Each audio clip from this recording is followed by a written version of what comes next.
نثار تیری چہل پہل پر ہزاروں عیدیں ربیع الاول، سوائے ابلیس کے جہاں میں سبھی تو خوشیاں منا رہے ہیں۔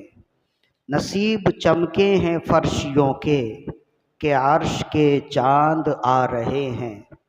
جھلک سے جن کے فلک ہے روشن، وہ شمس تشریف لا رہے ہیں۔ زمانے بھر کا یہ قاعدہ ہے کہ جس کا کھانا اسی کا گانا، تو نعمتیں ہم جن کی کھا رہے ہیں انہی کے ہم گیت گا رہے ہیں۔ نثار تیری چہل پہل پر ہزاروں عیدیں ربیع الاول، سوائے ابلیس کے جہاں میں سبھی تو خوشیاں منا رہے ہیں۔ یہ چند اشعار ہیں جو ہم ہر سال عید میلاد النبی کے موقع پر پیش کرتے ہیں، پڑھتے ہیں اور سنتے ہیں، اور بہت کم لوگوں کو یہ معلوم ہے کہ یہ اشعار ہیں کس کے۔ حکیم الامت مفتی احمد یا خان نعیمی رحمہ اللہ کے یہ اشعار ہیں جنہوں نے آج سے سالوں پہلے اپنی محبت کا اظہار عید میلاد النبی کے لیے کیا۔ جیسے ہی یہ مہینہ آتا ہے تو دو طرح کے لوگ ایکٹیو ہو جاتے ہیں۔ ایک تو وہ لوگ ہیں جنہیں یہ مہینہ بہت پسند ہے اور وہ اس مہینے میں خوشیوں کا اظہار کرتے ہیں، اور اظہار فرحت و مسرت کے جتنے جائز اعمال ہیں ان میں سے جو ان کے لیے میسر آئے وہ کرنے کی کوشش کرتے ہیں۔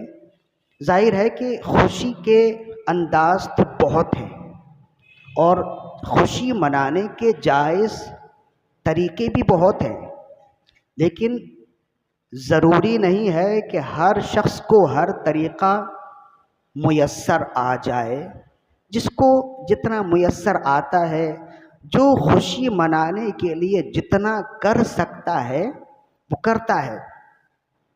کسی کے لیے مناسب ہوا تو اس نے پوری گلی سجا دی، کسی کے پاس نہ ہوا تو اس نے اپنے دروازے پر ایک بلب لگا دیے، کسی کو زیادہ اچھا لگا تو پوری عمارت سجا دی، کسی کے لیے میسر آیا، کسی کو اسباب آئے تو اس نے پورا مکان سجا دیا، کسی کو مزید اور آسانی دی، اس کے لیے اسباب مہیا ہو گئے، اس نے اظہار خوشی کے لیے کھانوں کا انتظام کر دیا۔ تو جس کے لیے جتنے اسباب مل جائیں وہ کرتے ہیں۔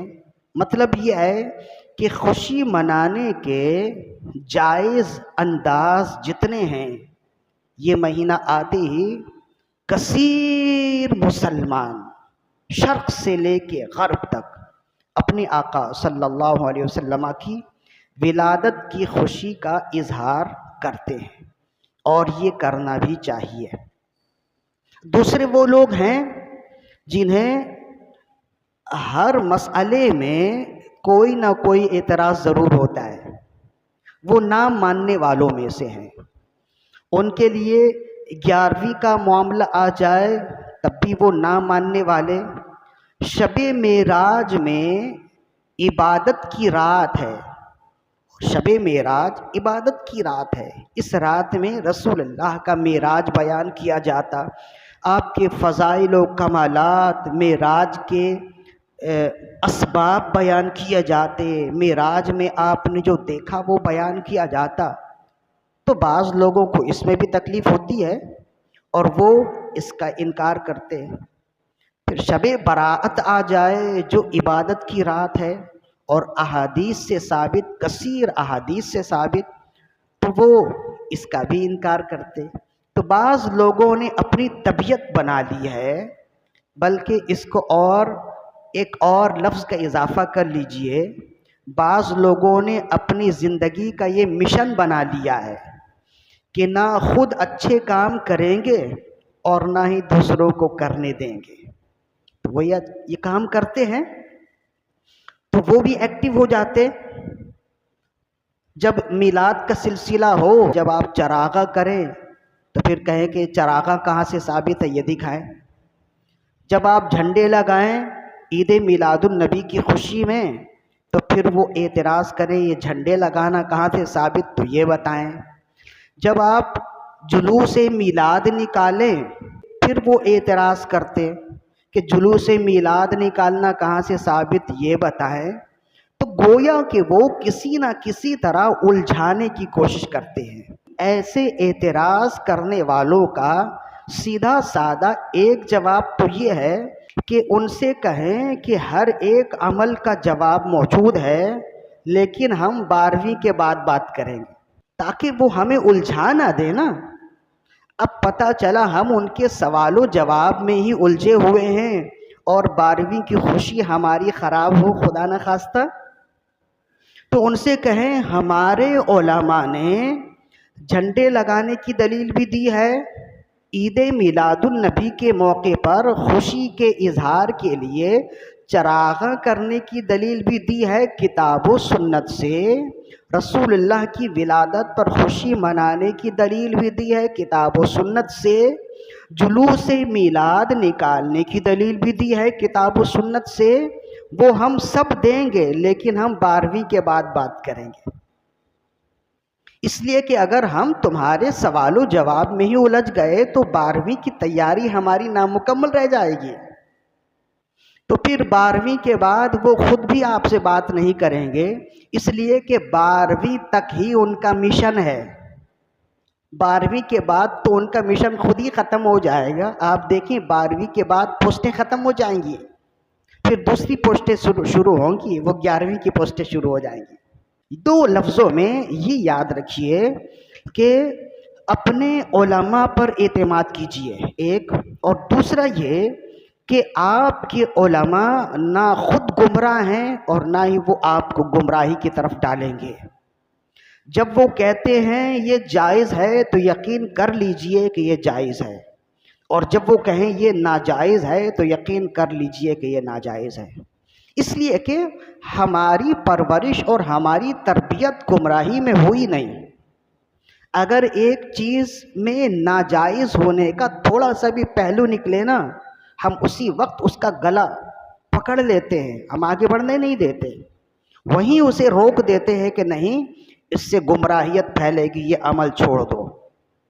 تو صدیوں سے عید میلاد النبی کا اہتمام ہو رہا ہے، علماء کر رہے ہیں، نسلاً بعد نسل یہ انداز اپنایا جا رہا ہے۔ اندازوں میں فرق ہے لیکن بات ایک ہی ہے کہ عید میلاد النبی کی خوشی کا اظہار کرنا ہے، وہ کر رہے ہیں۔ تو علماء اور ائمہ اکابرین امت کا اس بات پر عمل کرنا اور اس کو اچھا سمجھنا، یہ اس بات کی دلیل ہے کہ اس میں برائی کچھ نہیں۔ اچھائی کی اگر بات آئے تو ہم درجنوں اچھائیاں گنوا سکتے ہیں۔ میں نے ایک تحریر بھی اس حوالے سے لکھی ہے کہ عید میلاد النبی کے فوائد کیا ہیں، عید میلاد النبی منانے کے فوائد کیا ہیں، اس پر میں نے ایک تحریر بھی لکھی ہے، وہ انشاءاللہ آج یا کل وہ اپلوڈ کر دی جائے گی۔ تو اس میں میں نے 6 یا 7 بڑے بڑے فوائد بیان کیے ہیں، اور ان میں سے سب سے بڑا فائدہ یہ ہے کہ اللہ تعالیٰ اسے جنت الفردوس میں جگہ دیتا ہے، اللہ اس سے راضی ہو جاتا ہے، جس کا بیان انشاءاللہ اپنی گفتگو کے درمیان یا آخر میں بھی انشاءاللہ ہم کریں گے۔ تو جیسے ہی عید میلاد النبی کا موسم آئے، ڈٹ کے عید میلاد النبی کا اظہار کیجئے، اور جہاں تک اور جو آپ سے ممکن ہو خوشی منانے کے جائز طریقے اختیار کیجئے، خود بھی اپنے بچوں کو بھی ترغیب دیجئے، تربیت دیجئے، اپنے گھر کی مستورات اور عورتوں کو بھی تربیت دیجئے۔ بلکہ ہمارے بڑے تو کہہ گئے کہ عید میلاد النبی کی خوشی مردوں سے زیادہ عورتوں کو کرنی چاہیے، اس لیے کہ رسول اللہ صلی اللہ علیہ وآلہ وسلم نے جس طرح عورتوں کی وکالت کی ہے اس طرح کسی دوسرے نے وکالت نہیں کی۔ رسول اللہ صلی اللہ علیہ وآلہ وسلم نے جیسے امت کی عورتوں کے حقوق دیے ہیں ویسے حقوق کسی نے نہیں دیے، لہذا جب رسول اللہ کی رحمت سے عورتوں کو مردوں سے زیادہ اس حوالے سے حصہ ملا ہے تو یہ ان کا حق ہے کہ وہ اپنے آقا و مولا صلی اللہ علیہ وسلم اور ان کے حقوق کی وکالت کرنے والے رسول کریم صلی اللہ علیہ وآلہ وسلم کی ولادت کا مہینہ جب آئے تو اوروں سے زیادہ خوشیوں کا اظہار کریں، اور وہ کرتی ہیں۔ ہمارے بچوں کو سجا کر سنوار کر پیش کرنے میں ہم سے زیادہ ان بچوں کی ماؤں کا ہاتھ ہوتا ہے، حالانکہ وہ ہمارے ساتھ جلوسوں میں نہیں ہیں، جلسوں میں نہیں ہیں، لیکن وہ اپنی خوشیوں کا اظہار اس طرح کرتی کہ وہ گلی کے بچوں میں شیرنیوں کا اہتمام کرتی، مہمانوں کا آنا جانا ہوتا، مہمانوں کے لیے اچھے اچھے کھانوں کا اہتمام ہوتا، یعنی ان کی محنت تو چند ہو جاتی ہے لیکن یہ ساری محنتیں وہ خوشی خوشی کرتی ہیں۔ کیوں؟ اس لیے کہ یہ میرے آقا صلی اللہ علیہ وسلم کی ولادت کے ایام ہیں، یہ ولادت کا مہینہ ہے، اور 12 ربیع الاول میرے آقا صلی اللہ علیہ وسلم کی پیدائش کا دن ہے۔ تو مردوں سے زیادہ عورتوں کو خوشی کا اظہار کرنا چاہیے، اور وہ کرتی بھی ہیں۔ لہذا جیسے ہی یہ مہینہ آئے ادھر ادھر کی نہ سنیں، منبر و محراب جو آپ کے مستند علماء ہیں ان کی گفتگو سنیں، ان کے بیانات سنیں، اور وہ جن باتوں کے کرنے کی ترغیب دیں وہ بات کریں، وہ اعمال کریں، اور جن اعمال سے رکنے کی ترغیب دیں وہ ان اعمال سے رکیں۔ دنیا میں بھی انشاءاللہ کامیابی آپ کے قدم چومے گی، اور آخرت میں بھی انشاءاللہ سرخ روئی ضرور ملے گی۔ اور عید میلاد النبی منانے کے دلائل ہمارے علماء نے تو بہت دیے، ایسا نہیں ہے کہ اس کے دلائل موجود نہیں ہیں۔ قرآن مجید میں خود رسول اللہ نے، صحابہ نے، سب نے خوشی کا اظہار کیا اپنے اپنے دور میں۔ دیکھیں جب دور بدلتا ہے نا خوشیوں کے انداز بدلتے رہتے ہیں۔ آج سے 50 سال پہلے شادیوں میں ایسا انداز نہیں تھا جو اب ہے، یہ ڈی جے لائٹ وغیرہ تو اس زمانے کی ایجاد ہے نا، آپ کی اب بڑوں کی بزرگوں کی شادیوں میں تو ایسا نہیں تھا نا۔ پھر آئندہ اور بھی کوئی چیز ایسی ایجاد ہو جائے گی، وہ ایک الگ بات ہے، وہ جائز ہے یا ناجائز ہے وہ تو الگ بات ہے، لیکن انداز کی بات ہو رہی ہے نا۔ تو زمانے کے بدلنے سے خوشی منانے کے انداز بدلتے رہتے ہیں، جس کو جو سمجھ میں آتا ہے۔ آج سے 10 سال پہلے جشن آزادی کے موقع پر باجا بجایا تو نہیں جاتا تھا نا، اب چند سالوں سے یہ جشن آزادی کے ساتھ یہ ایک چیز جڑ گئی، خوشی منانے کا ایک نیا طریقہ لوگوں نے ایجاد کر لیا، حالانکہ یہ ناجائز ہے، لیکن یہاں جائز و ناجائز کی بات نہیں ہو رہی ہے۔ تو خوشی منانے کے انداز اگرچہ بدلتے رہتے ہیں، لیکن ایک چیز ہر زمانے کے لوگوں میں کامن ہے کہ وہ خوشی کا اظہار کرتے ہیں۔ ایسے ہی میرے آقا صلی اللہ علیہ وسلم کی ولادت کے ایام میں، ولادت کے مہینے میں خوشی منانا یہ ہر زمانے میں ثابت ہے۔ اب خوشی منانے کے انداز میں اختلاف ہو سکتا ہے، لیکن خوشی منانے میں اختلاف نہیں ہو سکتا۔ اور کیوں ہوگا اختلاف؟ اس لیے کہ میرے رب نے ارشاد فرمایا وَأَمَّا بِنِعْمَتِ رَبِّكَ فَحَدِّثْ، اور پیارے حبیب اپنے رب کی نعمتوں کا چرچا کرو۔ تو اب رب کی نعمتوں کا چرچا کرنے کا کیا مطلب ہے؟ مطلب یہ ہے کہ رب کی جو نعمت تمہارے پاس ہے، رب نے تمہیں جو نعمت عطا کی ہے اس کا ذکر بطور شکر کرو، تاکہ لوگ بھی اسے دیکھ کر رب سے وہی نعمت طلب کریں اور رب کی بارگاہ میں سر بسجود ہوں۔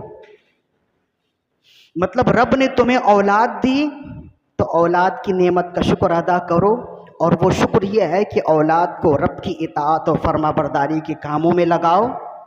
رب نے تمہیں صحت دی تو صحت کا شکر یہ ہے کہ رب اپنی اس جان کو، اپنی اس صحت کو رب کی اطاعت اور فرما برداری کے کاموں میں لگاؤ۔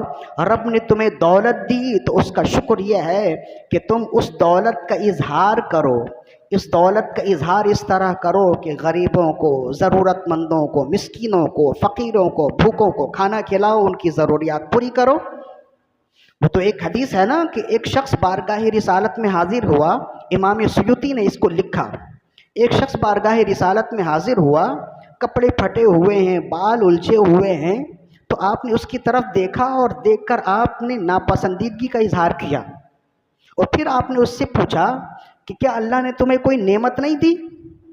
تو عرض کرنے لگا یا رسول اللہ صلی اللہ علیہ وسلم، بڑی نعمت ہے میرے پاس بکریاں ہیں۔ اس زمانے میں دولت مند ہونے کے لیے یہی ساری چیزیں تھیں۔ میرے پاس بکریاں ہیں، بڑی زمینیں ہیں، بڑی فصلیں ہیں، فلاں چیزیں ہیں۔ تو آپ نے فرمایا جب تم اتنے مالدار آدمی ہو تو کچھ اپنا حلیہ بھی درست کرو، اپنے بال خوبصورت کرو، اپنے لباس اچھے رکھو۔ پھر آپ نے فرمایا ان اللہ یحب ان ینظر علی عبدہ اثر نعمتہ، بے شک اللہ یہ پسند کرتا ہے کہ وہ اپنی نعمت کا اثر اپنے بندوں میں دیکھے۔ جب اللہ نے تمہیں نعمت دی ہے تو اس کا اظہار کرو نا۔ اچھا، یہاں ایک اور بات بھی ہے، بعض لوگوں کا مزاج بن جاتا ہے کہ سب کچھ ہونے کے باوجود وہ گندے رہتے ہیں۔ دیکھیں، سادہ رہنا الگ چیز ہے اور گندا رہنا الگ چیز ہے۔ سادہ رہنا یہ ہے کہ سادہ لباس ہو، بہت جھڑک بڑک نہ ہو، اور گندا رہنا یہ ہے کہ اچھا لباس بھی ہو لیکن برا ہو، گندا ہو، بال بکھرے ہوئے ہیں، اسے ہوش ہی نہیں ہے کہ ادھر کے بال ادھر جا رہے ہیں، ادھر کے بال ادھر جا رہے ہیں۔ نہ اس کے خود کو اچھا لگے گا، نہ سامنے والے کو اچھا لگے گا۔ جب وہ ہنسے تو اس کے دانت اتنے گندے ہو کہ سامنے والے کو الٹی آ جائے، تو یہ سب گندے ہونے کی علامت ہے، یہ سادگی نہیں ہے۔ تو بعض لوگ گندے رہ کر اتنے عادی ہو جاتے ہیں کہ پھر انہیں اپنا گندا پن محسوس نہیں ہوتا۔ تو یہ رسول اللہ صلی اللہ علیہ وسلم کی تعلیمات نہیں ہیں۔ آپ نے فرمایا اللہ جمیل و یحب الجمال، اللہ خوبصورت ہے، خوبصورتی کو پسند فرماتا ہے۔ اپنا لباس بھی اچھا رکھیں، بالخصوص یہ جو گٹکے وغیرہ ہیں نا، اس لعنت سے اپنی زندگی کو دور کریں، اس سے آپ کی صحت بھی خراب ہوگی، آپ کے دانت خراب ہوتے ہیں۔ جب آپ کے دانت خراب ہوں تو پھر آپ ہنسنے کی جگہ پہ بھی نہیں ہنسیں گے کہ سامنے والا میرے دانت دیکھے گا تو کیا کہے گا۔ تو اپنے آپ کو صاف ستھرا رکھیے، اس میں اللہ کی رضا بھی ہے، اللہ کے نبی صلی اللہ علیہ وآلہ وسلم کی بھی رضا ہے۔ تو آپ نے فرمایا نا اس شخص کو کہ اللہ یہ چاہتا ہے کہ اپنی نعمت کا اثر تم پر دیکھے، کہ اپنے رب کی نعمتوں کا خوب چرچا کرو۔ تو پھر اب یہ اتنی کوئی مشکل بات نہیں ہے کہ سمجھ نہ آئے۔ اب آپ سے اگر میں آپ سے پوچھوں، یا کم سے کم پڑھے لکھے شخص سے یا بالکل ان پڑھ مسلمان سے بھی اگر کوئی پوچھے دنیا کی سب سے بڑی نعمت کیا ہے، وہ جھٹ کہے گا میرے آقا صلی اللہ علیہ وآلہ وسلم کی اس دنیا میں آمد اللہ کی سب سے بڑی نعمت ہے۔ ہاں، اگر آپ سے بڑھ کر کوئی نعمت ہے تو دکھائے۔ اور یہ بالکل بدیہی باتوں میں سے ہے۔ جیسے جب روشنی ہو تو کسی کو بتانے کی ضرورت نہیں ہے کہ سورج نکلا ہوا ہے، ایسے ہی جب کہا جائے دنیا کی سب سے بڑی نعمت کیا ہے، کائنات کی سب سے بڑی نعمت کیا ہے، تو کہیں گے کہ یہ رسول اللہ صلی اللہ علیہ وآلہ وسلم کی ذات ہیں، کہ آپ کی ذات دنیا اور آخرت میں سب سے بڑھ کر نعمت ہیں۔ اس لیے کہ جتنی نعمتیں ہیں وہ سب تمام تر نعمتیں آپ کے صدقے میں ہی ہمیں ملی ہیں نا۔ جو ایک حدیث ہے، اگرچہ روایتاً وہ حدیث درست نہیں ہے لیکن معنی کے لحاظ سے وہ روایت صحیح ہے، لولا کلمہ خلقت الافلاق، کہ پیارے حبیب اگر آپ نہ ہوتے تو میں دنیا کو پیدا نہ کرتا۔ تو دنیا و مافیہ میں جتنی نعمتیں ہیں ان تمام تر نعمتوں کو پیدا کرنے کا سبب رسول اللہ صلی اللہ علیہ وآلہ وسلم کی ذات ہیں۔ وہ نہ تھے تو باغ میں کچھ نہ تھا، وہ نہ ہوں تو باغ ہوں سب فنا، وہ ہے جان، جان سے ہے بقا، وہی بن ہے، بن سے ہی بار ہے، نظر ایک چمن سے دو چار ہے، کہ چمن چمن بھی نثار ہے، عجب اس کے گل کی بہار ہے، کہ بہار بلبلے زار ہے، یہ سمن یہ سو سنو یا سمن، یہ بنفشہ سنبل و نسترن، گل تر وہ لالا بھرا چمن، وہی ایک جلوہ ہزار ہے، بادب جھکا لو سرے ولا، کہ میں نام لوں گل و باغ کا، گل تر محمد مصطفیٰ، چمن ان کا باغ دیار ہے، چمن ان کا پاک دیار ہے۔ تو میرے آقا صلی اللہ علیہ وآلہ وسلم وجہ تخلیق کائنات ہیں۔ یہ لفظ آپ سنتے ہیں نا، وجہ تخلیق کائنات، تو اس کا معنی یہ ہے کہ تخلیق کائنات کا سبب آپ کی ذات ہے۔ تو جب تمام نعمتوں کا مرکز رسول اللہ صلی اللہ علیہ وسلم ہیں اور آپ نعمت کبریٰ ہیں، اور اللہ نے چھوٹی سی نعمت کے اظہار کا ذکر کیا، تو جب تمام نعمتوں سے بڑھ کے نعمت کا ظہور اس دنیا میں ہوا، تو کون ایسا عقل مند ہے کہ وہ کہے کہ جس دن رسول اللہ کی پیدائش ہوئی، جس دن دنیا نے نعمت الکبریٰ کو پایا، اس دن اس نعمت کے شکر کے لیے خوشی کا اظہار نہ کیا جائے؟ کون ایسا عقل مند ہے؟ تو جو سمجھنے والا ہوگا نا، آپ تو چند منٹوں میں سمجھ گئے، اس کی وجہ یہ ہے کہ آپ سمجھنے کا ذہن لے کر بیٹھے ہیں، اور جو سمجھنے کا ذہن لے کر نہ بیٹھے تو پھر وہ سمجھ نہ پائے گا۔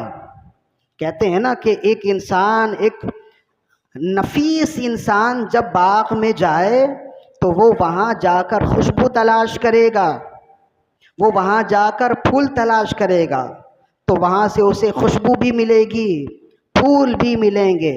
لیکن ایک کتا چلا جائے وہ خوشبو تلاش نہیں کرے گا، وہ تو وہاں جا کر ہڈی تلاش کرے گا نا، تو وہاں جب وہ تلاش کرے گا تو کہیں نہ کہیں سے اسے ہڈی بھی مل جائے گی۔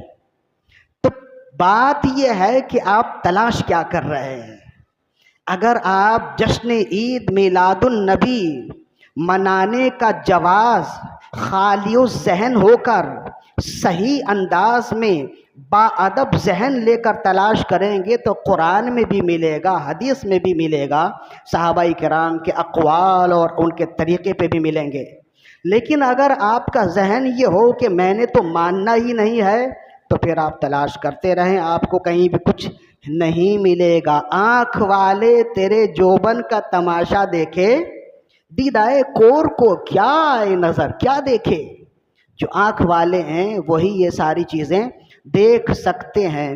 تو قرآن مجید میں ہمیں یہ حکم دیا کہ چرچا کرو، نعمتوں کا چرچا کرو، اور نعمت رسول اللہ صلی اللہ علیہ وآلہ وسلم کی ذات ہے، سب سے بڑھ کر نعمت ہیں۔ اس سے معلوم ہوا کہ اللہ خود فرماتا ہے کہ جب نعمت کبریٰ تمہیں ملے تو اس کا چرچا کرو۔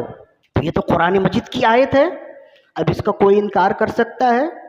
ایک حدیث اور بھی سن لیجئے۔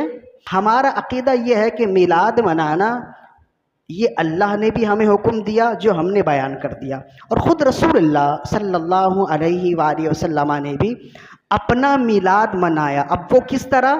اب دیکھیں کہ مستدرک للحاکم، امام حاکم کی حدیث ہے، حضرت ارباز بن ساریہ رضی اللہ عنہ صحابی رسول ہے، یہ فرماتے ہیں کہ ایک دن رسول اللہ صلی اللہ علیہ وآلہ وسلم نے ارشاد فرمایا، انا عبداللہ، میں اللہ کا بندہ ہوں، وخاتم النبیین، اور میں تمام نبیوں کا آخر ہوں، میں آخری نبی ہوں، وابی مندلج فی تینتہ، اور میں اللہ کا بندہ اور آخری نبی اس وقت بھی تھا جب میرے باپ آدم علیہ السلام مٹی اور گارے کے درمیان تھے۔ اور پھر فرمایا سأخبرکم، میں تمہیں یہ بھی بتاتا ہوں کہ وَأَنَا دعوت ابی ابراہیم، میں اپنے باپ حضرت ابراہیم علیہ السلام کی دعا ہوں، وبشارت عیسیٰ، اور میں مجھ سے پہلے اللہ کے نبی عیسیٰ علی نبینا و علیہ الصلاۃ والسلام کی بشارت ہوں جو انہوں نے میری آمد سے قبل دیا تھا، وَرُؤْيَا أُمِّي الَّتِي رَأَتْ، اور میں وہ خواب ہوں جو میری پیدائش سے قبل میری والدہ نے دیکھا تھا۔ اور پھر آگے مزید اور بھی بیان ہے۔ تو اب بتائیں کہ ہم جو بیان کرتے کہ رسول اللہ کی پیدائش ہوئی، آپ فخر کائنات ہیں، آپ حضرت ابراہیم علیہ السلام کی دعا ہیں، رسول اللہ کی پیدائش سے قبل ہی حضرت عیسیٰ علیہ السلام نے آپ کی آمد کی بشارت دے دی تھی، ہم میلاد میں یہی بیان کرتے ہیں نا۔ بس یہ ہے کہ ہم اپنے بیان کو اتنا پھیلا دیتے ہیں کہ وہ 1 گھنٹے کا ہو جاتا ہے، اور رسول اللہ نے اپنے بیان کو اتنا سمیٹ دیا کہ وہ چند منٹ کا ہو گیا۔ اور اس کی وجہ یہ ہے کہ آپ جوامع الکلم ہیں، آپ ایک کلمے میں کئی معنی رکھنے پر ماہر ہیں، اس لیے کہ آپ سے زیادہ فصیح و بلیغ تو کوئی نہیں ہے نا۔ ہم تو بہت کم گفتگو کرنے والے ہیں، ہماری فصاحت و بلاغت اتنی نہیں ہے، اس وجہ سے ہم ایک لفظ کو کئی بار بولتے اور اپنی بات کو سمجھانے کے لیے گھنٹہ لگا دیتے ہیں۔ لیکن رسول اللہ صلی اللہ علیہ وسلم تو فصیح و بلیغ ہیں، تیرے آگے یوں ہیں دبے لچے فصحا عرب کے بڑے بڑے، کوئی جانے منہ میں زبان نہیں بند کے جسم میں جان نہیں۔ میں نثار تیرے کلام پر ملی یوں تو کس کو زبان نہیں، وہ سخن ہے جس پہ سخن نہ ہو، وہ بیان ہے جس کا بیان نہیں۔ تو میرے آقا تو جوامع الکلم میں سے ہیں، آپ کا ایک لفظ کے کئی معنی ہوتے ہیں، تو آپ نے یہی بیان کیا، اور اسی کا نام میلاد ہے، جو آپ نے بیان کیا کہ میں اپنے باپ ابراہیم علیہ السلام کی دعا ہوں۔ اب وہ دعا کیا ہے؟ ابراہیم علیہ السلام نے اپنے بیٹے حضرت اسماعیل علیہ السلام کے ساتھ مل کر مکہ مکرمہ معظمہ میں بیت اللہ کی بنیاد رکھی۔ بنیاد تو پہلے ہی تھی، اسی بنیاد پر جب آپ نے عمارت تعمیر کی، دیوار تعمیر کی، جو آج ہے بیت اللہ ہے، جب عمارت تعمیر ہو گئی تو پھر آپ نے دعا کی جو پہلے پارے میں ہے کہ یا اے رب، میری اس کاوش کو، میرے اس کام کو اپنی بارگاہ میں قبول فرما، اور اس کام کے صدقے میں میری امت سے، میری نسل سے ایک نبی مبعوث فرما، وہ ایسا نبی ہو جو لوگوں کو تیری آیات پڑھ کے سنائے، انہیں کتاب و حکمت سکھائے اور انہیں پاک و ستھرا کرے۔ یہ دعا کی تھی حضرت ابراہیم علیہ السلام نے کم و بیش رسول اللہ صلی اللہ علیہ وسلم کی ولادت سے 1300 سال پہلے، یہ زیادہ ہی ہوگا۔ تو رسول اللہ نے جو فرمایا انا دعوت ابی ابراہیم، میں اپنے باپ ابراہیم علیہ السلام کی دعا ہوں، اس سے مراد وہی ہے۔ اور بشارت اس عیسیٰ تو آپ دیکھیں سورہ صف میں ہے، مبشرم برسول یأتی من بعد اسمہ احمد، کہ حضرت عیسیٰ علیہ السلام نے فرمایا میں اپنے بعد تمہیں ایسے رسول کی بشارت دیتا ہوں جن کا نام احمد ہوگا۔ تو یہ بشارت حضرت عیسیٰ علیہ السلام نے دی نا، تو آپ نے فرمایا وہ بشارت عیسیٰ، میں حضرت عیسیٰ کی بشارت ہوں جو میری ولادت سے پہلے انہوں نے دیا تھا۔ تو پھر میلاد اور کس چیز کا نام ہے ہمیں بتاؤ؟ آپ خود اپنی ولادت کا ذکر کر رہے ہیں، اپنا میلاد منا رہے ہیں، بس فرق یہ ہے کہ آپ نے چند منٹوں کا میلاد منایا اور ہم گھنٹوں کا میلاد مناتے ہیں، بس فرق اتنا ہی ہے۔ اور وہ ہم نے بتا دیا تھا کہ زمانے کے لحاظ سے خوشی منانے کے انداز بدلتے رہتے ہیں، تو اس انداز پہ نہ جائیں، یہ دیکھیں کہ مقصد ایک ہے کہ نہیں ہے۔ تو مقصد ایک ہے، رسول اللہ کے زمانے میں، صحابہ کے زمانے میں اور تابعین کے زمانے میں، اور پھر اس زمانے میں بھی مقصد ایک ہی رہا، اور مقصد کیا ہے؟ وجہ تخلیق کائنات کی پیدائش کا جشن منایا جائے، بس۔ اچھا، حیرت کی بات یہ ہے کہ انکار کرنے والوں کے پاس ایک دلیل بھی نہیں ہے کہ وہ کسی بھی مستند عالم کا، کوئی ایسا قول پیش کریں کہ جس نے کہا میلاد منانا گناہ ہے یا ناجائز ہے، اور ہم سے پوچھیں تو درجنوں ہم مستند علماء کے دلائل دینے کے لیے بالکل تیار بیٹھے ہیں۔ اور ان علماء میں دیکھیں امام جلال الدین السیوطی الشافعی رحمہ اللہ، آج کے دن تک یہ جو جملے ہیں نا، میں بہت ہی محتاط اور انتہائی ذمہ داری سے بول رہا ہوں، آج کے دن تک امام سیوطی سے بڑھ کر حدیث کی خدمت کسی نے نہیں کی۔ کتنا علم ہوگا، کتنا دین جانا ہوگا انہوں نے، ان سے بڑھ کر نہ توحید جاننے والا کوئی، اور ان سے بڑھ کر نہ رسالت کو پہچاننے والا کوئی۔ اسی خدمت کے صلہ میں، چونکہ انہوں نے زندگی پر رسول اللہ کے حدیث کی خدمت کی نا، تو اسی خدمت کے صلہ میں رسول اللہ نے انہیں یہ انعام دیا۔ انہوں نے خود فرمایا کہ 72 مرتبہ میں نے جاگتی آنکھوں سے رسول اللہ کو دیکھا ہے، خواب میں نہیں، خواب میں تو بہت سونے دیکھا ہوتا ہے اور دیکھیں گے، 72 مرتبہ جاگتی آنکھوں سے امام سیوطی نے رسول اللہ کو دیکھا، اور پھر اس دیکھنے کے جائز ہونے پر ایک کتاب بھی لکھی۔ جب لوگوں نے پوچھا نا کہ کیا اس زمانے میں بھی رسول اللہ کو دیکھنا ممکن ہے جاگتی آنکھوں سے، تو پھر چونکہ انہوں نے دیکھا ہوا تھا اور دیکھا ہے، اس لیے انہوں نے پوری ایک کتاب لکھی، تنویر الحلق بامکان رؤیت النبی والملک، کہ اس زمانے میں رسول اللہ کو دیکھنا بھی ممکن ہے، فرشتوں کو دیکھنا بھی ممکن ہے۔ تو کتنی خدمت کی ہے، اور رسول اللہ کی رضا کیسی ہے ان سے، کہ آج کے دن تک کسی نے ایسا دعویٰ نہیں کیا کہ میں نے رسول اللہ کو جاگتی آنکھوں سے دیکھا ہے۔ جب ان سے میلاد النبی کے حوالے سے پوچھا گیا تو انہوں نے پوری ایک کتاب لکھی، حسن المقصد فی عمل المولد الحاوی للفتاوی، میں ان کا یہ پورا رسالہ موجود ہے۔ آپ نے فرمایا، امام سیوطی فرماتے کہ وَهُوَ مِنَ الْبِدْعِ الْحَسَنَةِ، یہ بدعت حسنہ ہے۔ ہمارے زمانے میں جس طرح سے میلاد منانے کا انتظام کیا جا رہا ہے، یہ بدعت حسنہ ہے۔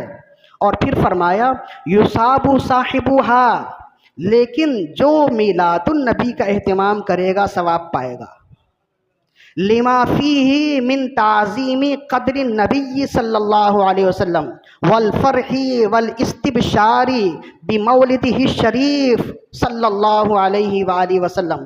فرمایا کہ جو عید میلاد النبی کا اہتمام کرے گا وہ ثواب پائے گا، اس لیے کہ عید میلاد النبی کے عمل سے یہ ظاہر ہو رہا ہے کہ وہ رسول اللہ کی تعظیم کر رہا ہے، اس لیے کہ اس میں رسول اللہ کی تعظیم ہے اور آپ کی ولادت کی خوشی کا اظہار کرنا ہے، اور جو رسول اللہ سے خوش ہوتا ہے رسول اللہ بھی اس سے خوش ہوتے ہیں۔ اب دیکھیں یہ امام سیوطی ہیں، ہم اپنی زندگی کے ہر مسئلے میں امام سیوطی کو کوٹ کرتے ہیں، اور اپنی زندگی کے ہر مسئلے میں جب یہ کہہ دیا جائے امام سیوطی نے یہ لکھا ہے تو مان لیتے ہیں۔ اور یہ بریلوی نہیں ہے، تمام مکاتب فکر کے علماء امام سیوطی کو مانتے ہیں۔ تو میرا کہنا یہی ہے کہ جب ہم زندگی کے ہر مسئلے میں امام سیوطی پر اعتماد کرتے ہیں تو میلاد منانے پر اعتماد کیوں نہیں کرتے؟ کہنا یہ ہے، اور یہ کوئی ایسی مشکل بات نہیں ہے جو آپ کو سمجھ نہ آئے یا میں سمجھا نہ پاؤں۔ اتنے بڑے جو میں نے نام لیا ان کا، ان کی خوبی بیان کی، ان کی خوبیوں پر تو پوری ایک کتاب موجود ہے۔ اتنے بڑے محدث ہیں، جب وہ میلاد النبی منانے پر ثواب کی بشارت دے رہے ہیں اور کہہ رہے ہیں کہ میلاد النبی منانا رسول اللہ کی تعظیم کرنا ہے، لما فیہ من تعظیم قدر النبی، اس میں رسول اللہ کی تعظیم کرنا ہے، والفرح والاستبشار بمولدہ الشریف، اور رسول اللہ صلی اللہ علیہ وآلہ وسلم کی ولادت پر خوشی منانے کا اظہار کرنا ہے، اور جب ایسا ہے تو وہ ثواب پائے گا۔ تو پھر اور کس دلیل کی ضرورت ہے جب امام سیوطی کا یہ پیغام ہمیں ملا، اور آپ نے پوری کتاب لکھی ہے، اور پھر سیوطی کے بعد اور بھی درجنوں ائمہ ہیں، امام عبد الرحمن ابن جوزی، جن کا یہ دعویٰ رہا، کہتے ہیں کہ مجھ سے زیادہ حدیث آج کے دن تک کوئی جاننے والا نہیں ہے۔ عبد الرحمن ابن جوزی الحنبلی ہیں، زندگی بھر انہوں نے رسول اللہ کی حدیث کی خدمت کی اور ان کی کتابیں موجود ہیں۔ قرآن مجید کی تفسیر کی خدمت کی کتاب موجود ہے۔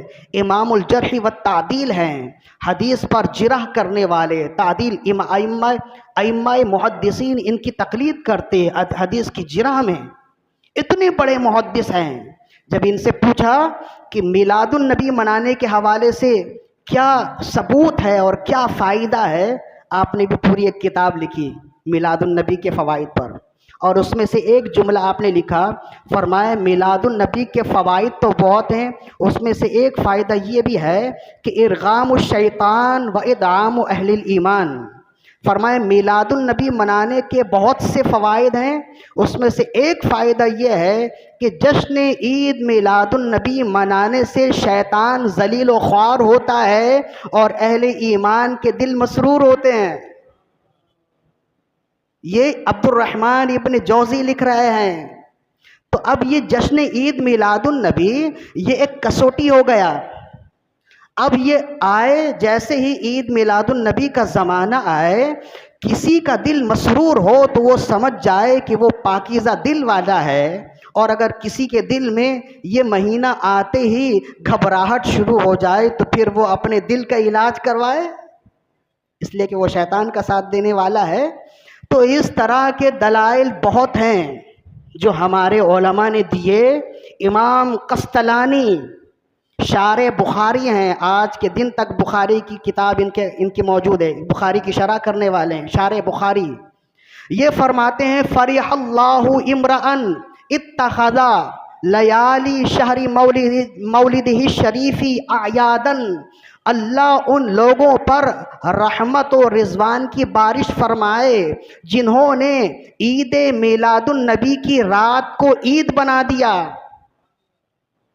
اللہ ان لوگوں پر رحمتوں، فضل و کرم کی بارش فرمائے۔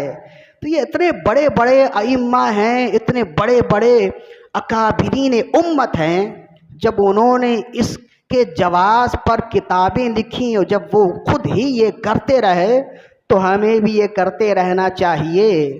امام یوسف بن محمد الصالحی اپنی کتاب سبل الہدی والرشاد، یہ سیرت کی کتاب ہے، بہت مستند ہے، اس میں ایک بزرگ کا واقعہ لکھتے ہیں، وہ میں نے تحریر میں ان بزرگ کا نام بھی لکھ دیا ہے، وہ انشاءاللہ کل ہی اپلوڈ کر دی جائے گی، وہ 10 صفحے پر وہ تحریر ہے۔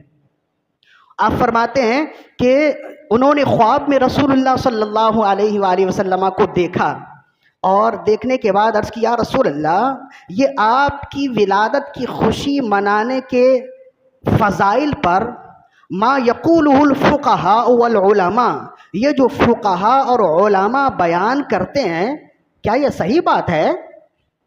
یعنی کہ واقعی آپ اس سے خوش ہوتے ہیں؟ تو رسول اللہ نے فرمایا من فرح بنا فرحنا بھی، جو ہم سے خوش ہوتا ہے ہم بھی اس سے خوش ہوتے ہیں۔ اتنے دلائل ایک عمل کرنے والے کے لیے کافی ہے، لہذا اب وہی آپ نے کرنا ہے جو اعلیٰ حضرت نے بتایا، رہے گا یوں ہی ان کا چرچا رہے گا، پڑے خاک ہو جائیں جل جانے والے۔ ہاں یہ یاد رکھیں کہ غیر شرعی امور کو ہم نے کبھی بھی اس کی حوصلہ افزائی نہیں کی، نہ ہم نے اور نہ ہی اکابرین امت کے علماء نے۔ لہذا عید میلاد النبی کے جلسے جلوس میں غیر شرعی امور کی ہم خود حوصلہ شکنی کرتے ہیں، اسے ڈی گریڈ کرتے ہیں، اور ہونا بھی چاہیے، اس سے پاک رکھیے۔ ہم نے سنا ہے پنجاب کے بعض علاقوں میں بینڈ باجوں کے ساتھ جلوس میلاد کا اہتمام ہوتا ہے۔ اب تو یہ تو سوشل میڈیا کا دور ہے نا، تھوڑا سا کچھ ہو تو وہ اپلوڈ کر دیا جاتا ہے۔ تو دیکھیں بینڈ باجے تو عام حالات زندگی میں ہی حرام ہیں، عام حالات زندگی میں حرام ہیں، اور جب اس آقا مولا صلی اللہ علیہ وسلم کی پیدائش کی خوشی میں نکالنے والے جلوس میں بینڈ باجے کا اہتمام کیا جائے کہ جس نبی نے خود فرمایا میں بھیجا گیا ہوں اس وجہ سے کہ میں بینڈ باجے توڑ دوں، میں آلات موسیقی توڑنے کے لیے بھیجا گیا ہوں، جس نبی کی ولادت کے مقاصد میں سے ایک بڑا مقصد آلات موسیقی کو توڑنا ہے، آج شیطان نے ہمیں اسی عمل کی طرف راغب کر دیا کہ اسی نبی کی ولادت کی خوشی میں نکالنے والے جلوس پر ہم بینڈ باجے استعمال کر رہے ہیں۔ یعنی ایک برائی ہے، برائی کو برائی کی طرح کریں تو وہ تو گناہ ہے ہی، لیکن برائی کو اگر اچھی جگہ یا اچھا بنا کر کریں تو وہ زیادہ گناہ ہے۔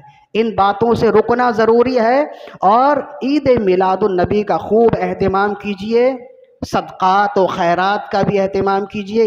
اللہ تعالیٰ سے دعا ہے کہ ہماری آج کی حاضری اپنے بارگاہ میں قبول و مقبول فرمائے۔ وما علینا